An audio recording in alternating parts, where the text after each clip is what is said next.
Show here. Welcome back to my channel, or if you're new to this channel, welcome. I'm a fitness consultant, I'm a coach, I'm a injury rehabilitation specialist by trade. For me, this channel is all about helping, providing some direction, purpose, and resilience to all fitness professionals who are either looking to get into this industry, are currently in the industry, and maybe not sure where the next step is, or have been in this industry a while. So for me, it's about just being able to share some of my experiences, some mistakes, successes, things that haven't worked, things that have worked, and be able to share this information with you, maybe hopefully provide some value, you find some value in it and can apply it to what you're currently doing in your own business, in the workplace you are, the teams that you're managing, all this type of thing from there. So look, today we're going to talk about another PT mistake that I have seen a lot, quite often, and something that we're going to go through today is setting your clients up to win and not fail. Now, what do I mean by that? Often a lot of trainers, when they're starting off with their clients, especially in the first session or week or 2 weeks, they're trying to do too much too soon, or choosing exercises that are way too hard or too advanced or too progressed for where the client currently is. So it's something to think about with your clients. It's always, even if you think you could see if they could do this harder version, it's always better to undercook it, give them an easier version of the exercise, let them have a lot of early successes and wins early doors, and then get to the point where you're like, where they can push their threshold, push their technique, push their strength, push their endurance, whatever it is, rather than just crushing them first time. Now, this depends on the type of personality from my experience. People who are new to the gym, whatever gender, getting into it, they're not sure, or on the more obese or overweight side of things, they need to kind of be more gently introduced. Often there's some sort of psychological, maybe it's the first time they've been to the gym, they've been hiding from the gym for a couple of years, maybe their friends have encouraged them to do it, or a family member. So these people, you've got to be a lot more gentle with them. Bring them in, make it really easy, make it very attainable, very accessible, set the barrier of entry very, very low, get their confidence, get them coming to the gym frequently, so get their attendance regularly, frequently. And you don't want to scare them off first session. This is always the worst thing, when you try and think you're this big macho guy or girl, and you're trying to put on a really hard session, crush them, and then they feel obliterated and they leave and then they never come back. But you feel good about yourself because I'm the tough guy. I've been there, done it, it doesn't work and it's not worth it.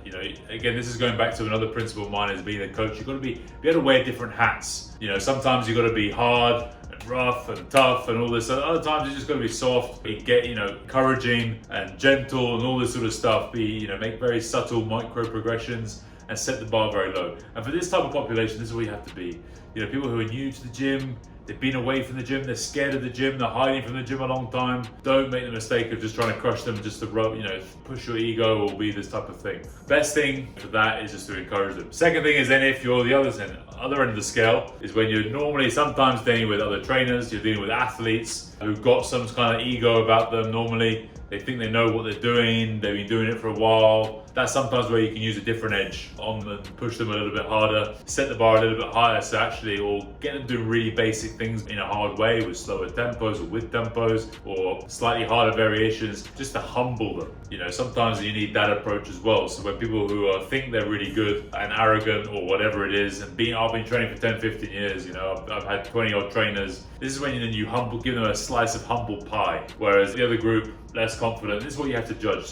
But generally on the whole, especially general population, people who are new to the gym, people are getting into it, and it's always better to be safe than sorry, whether it's the first session, second session, first week, is start off slow, start off with easier variations, let them feel like, I could, leaving the session wanting more, rather than leaving the session feeling like, fuck, I've got nothing left and I'm going to never come back to this guy. Because 9 times out of 10, that's what most people are feeling like. You get the 1 out of 10 who you crush them and they love it and they want to come back.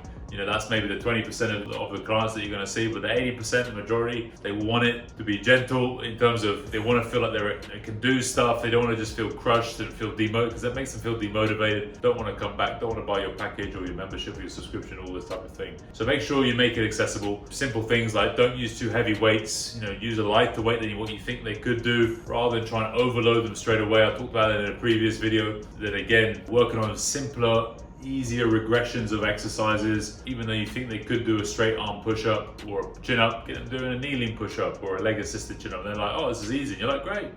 And you build on that momentum, that energy, build an upward spiral, and you start, rather than building a downward spiral. And these are the type of things that we're looking at. So look, better to, like I always say, better to undercook than overcook. Read the person. 80% of the time, they're probably going to want, the person that's in front of you. Better off to start with them slowly and under their threshold, under their limits, and give them really easy progression, especially if they're new to this world and this gym and everything else. And then it's for you to find out what sort of personality they are as well. If they're like, right, give me harder variations. I've got clients who are always like, give me the harder version. They always want to do that, even if they know they can't do it or they can't do it. They want to push, but the other 4 or 5 people do not want to do that. They like to just go at their own pace, go slowly, all this type of thing. Build the confidence with an exercise or a pattern or a load before they start trying to aggressively approach it. For me, I kind of call it easier versions, the mild versions, and then we have spicier versions, you know what I mean? So some of those clients they always want to know what the spicier version is. They think, right, what's the harder version? And they might have a go at it and fail miserably at it and then go back, and that's fine.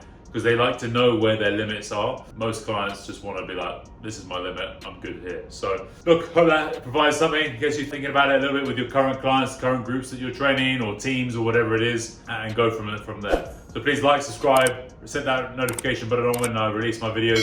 We're coming out at least twice a week, sometimes 3 times a week, and I'm hoping this is providing some value for you, your colleagues, your friends who are getting into this industry. So look, keep pushing, keep leading strong, your clients, your teams, your family, yourself, most importantly. We'll go from there. We'll see you in the next video.